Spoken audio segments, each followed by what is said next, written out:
Ya, sebelum saya ke Mas Henry Satrio, kita lihat terlebih dahulu sepak terjang kritik dari seorang Amin Rais, pemirsa, yang memang kita tahu bahwa seringkali melontarkan kritik-kritik kepada pemerintah. Kali ini kemudian untuk era Presiden Joko Widodo, tepatnya di Maret 2018, ini ada kritik ketika melakukan seminar di Bandung, ini mengenai pengibulan waspada bagi sertifikat tanah sekian hektar, tetapi ketika 74% negeri ini dimiliki kelompok tertentu, seolah-olah dibiarkan. Itu dilontarkan di bulan Maret 2018. Tidak hanya itu, kritikan untuk Jokowi yakni mengenai pahlawan gugur sebagai bunga bangsa dan Presiden Jokowi pensiun meninggalkan bunga hutang bagi anak bangsa.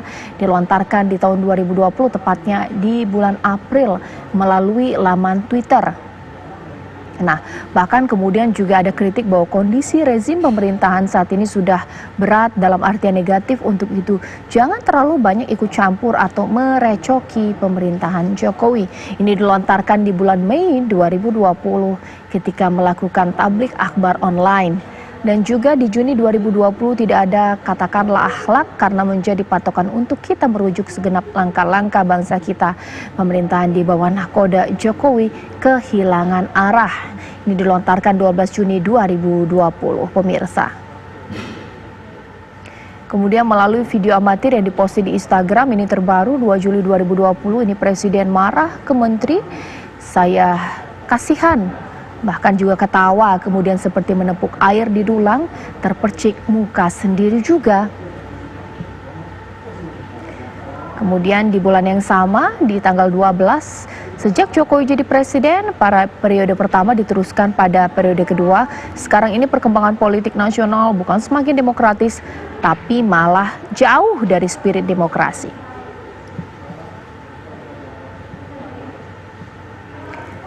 Kemudian tidak berlebihan bila saya katakanlah hasil pembangunan politik masa Pak Jokowi telah memecah belah kesatuan bangsa Indonesia. Cukup banyak kritikan dilontarkan oleh Bapak Amin Rais kepada Presiden Joko Widodo. Tapi saya tanya kepada Mas Henry Satrio, dengan kritikan-kritik yang cukup tajam tersebut, sebenarnya menyasar kepada personal atau memang kritik membangun untuk meningkatkan kinerja dari seorang presiden? Bagaimana, Mas Henry? Ya, kalau ditanya ke saya, pasti yang tahu jawaban benernya itu adalah Pak Amin Rais. Tapi kalau saya sih melihatnya gini aja.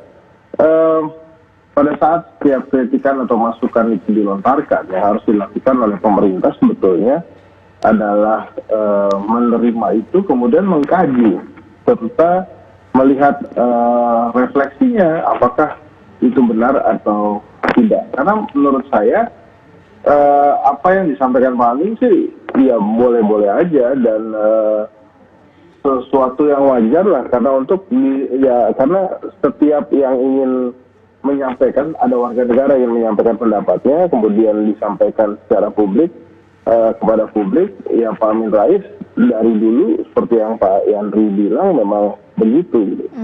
Hanya karena kan persoalannya adalah pertanyaan yang Mbak Caca tadi, ini sebetulnya kritikan membangun atau tidak. Kalau kita lihat pidato Pak Presiden tadi pagi, itu kan bagus secara konten dan semangat ya. Jadi artinya beliau mengajak kita untuk bekerja sama, diawali dari keprihatinan.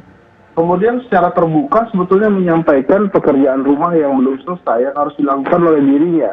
Which is itu sama dengan apa yang disampaikan oleh Pak Amin Rais, hanya saja mungkin bahasanya yang berbeda. Contoh misalnya, Presiden Jokowi menyampaikan bahwa hukum tidak boleh tebang pilih, gitu ya. Pak Amin Rais juga menurut saya menyampaikan risauan yang sama. Kemudian bagaimana demokrasi harus dilaksanakan dan dipatuhi misalnya oleh warga atau rakyat Indonesia. Pak Amin Rais juga menyampaikan hal yang sama. Sebetulnya sih yang disampaikan oleh Pak Amin Rais berusaha diperbaiki oleh Pak Jokowi. Jadi sebetulnya saya sih melihatnya ini kritikan juga sebetulnya untuk Pak Amin.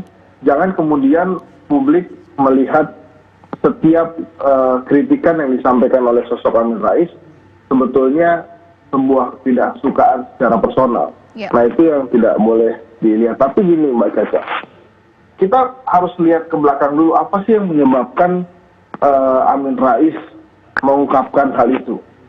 Konvoisme, kenapa dia bicara tentang konvoisme? Apakah ini ada kaitannya dengan proses pilkada yang terjadi di Medan atau di daerah-daerah lain, di Solo misalnya. Kemudian kenapa Pak Amin Rais menyerang buzzer, gitu ya? Apakah buzzer ini sangat mengganggu kehidupan bernegara? Kalau saya bilang iya.